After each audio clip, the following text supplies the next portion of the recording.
right. Well, when the New York Times scrapped its public editor position in 2017, publisher Arthur Sulzberger said social media could help fill the void.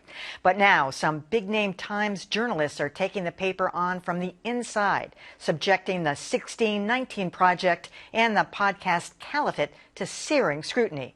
Adam Riley has more.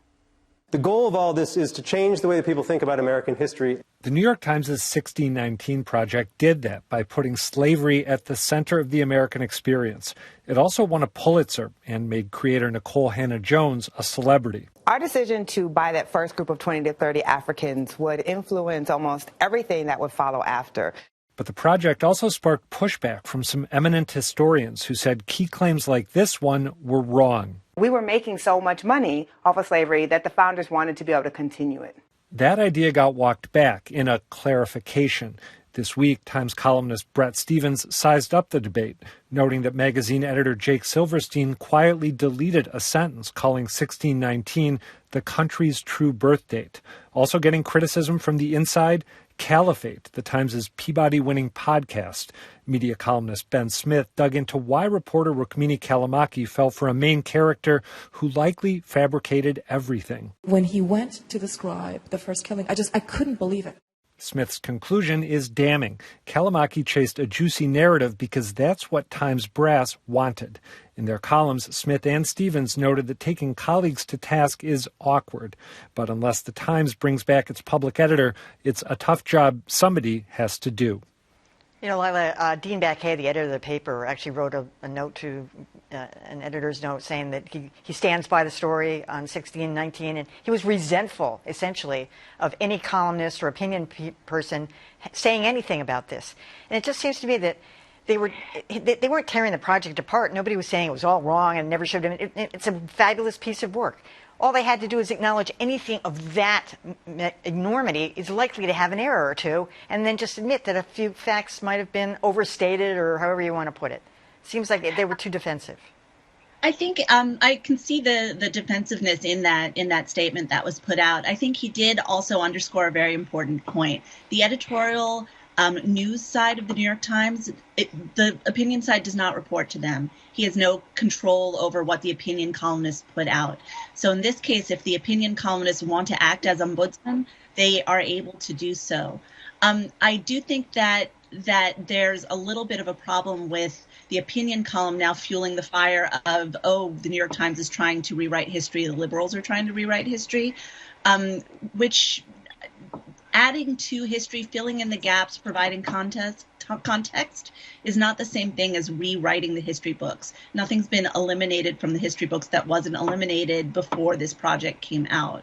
So I think that it could have been an attempt to avoid some of that additional criticism. But the idea that social media would fill the void here and act as an ombudsman, I just don't see how that's a good idea, even if it was really possible. Yeah, exactly.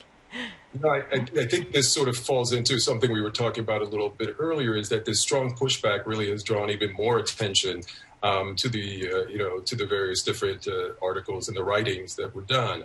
Any time you push back or you make a bigger fuss about something, more people pay attention to it. So that's my first point on this story. But the other thing as well, I think, look, we're living in difficult times now for journalism and for media in general. And what happens is that when you are part of an organization where one voice, one side of it, whether it's journalism or not, decides to be critical, and the other side, doesn't quite like it, they feel like they need to stand up for something, right? You feel like you have to defend it. It's part of defending the integrity of journalism. And I think it's especially difficult when it's happening in your own house. If Dan decided to start writing against me for some reason in one of his columns, I think, we would have to, I would wish that Dan would come and talk to me about it. We could work it out ahead of time. So, again, it is when all of the criticism is coming against the media in general, I think it makes it a little difficult when these kinds of things pop up. That's a good point. The Times needs a public editor. I thought Ben Smith's piece was a good piece of work, and he almost acted like he was trying out. Just remind people which one that was, Dan. Ben Smith took on the Callimachi piece on Caliphate. The Bret Stephens piece on the 1619 Project was unimpressive, to say the least.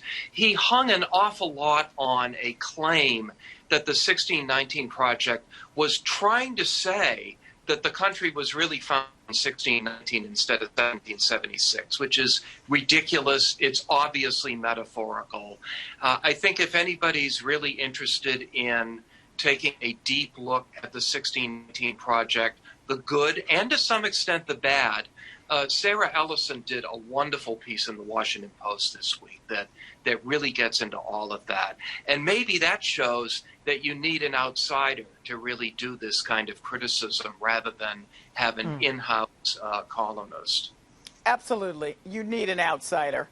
Or you need someone inside who is not beholding to the people inside. We've said before on this show, these are big stars, big reporters with big reputations, deserve it most of the time. So it's tough to have someone come for you inside when you've reached a certain level in your career, and you're like, what? I think what's important here is that Nicole Hannah-Jones of 1619, of which I, feel it's just a fabulous project, herself has said there was an emphasis she wished that she could have done more of in retrospect. But an emphasis is not the same as I just made up some stuff and it's not happening. And that needs to be clear. Also, there is a whole set of eminent historians backing up what she wrote. So she didn't just sort of, go in her room one day and just come up with something. This is based on a lot of research and facts or whatever. And people can argue about where the emphasis should have been, as historians have done. So in order to sort of mitigate what must be just horrible tension inside, and also, I think, have a perspective that would allow anybody who had a different opinion about her work or the other woman's work that is now being called into question as being factual at all, you need some distance, and you need somebody who can bring that. Good.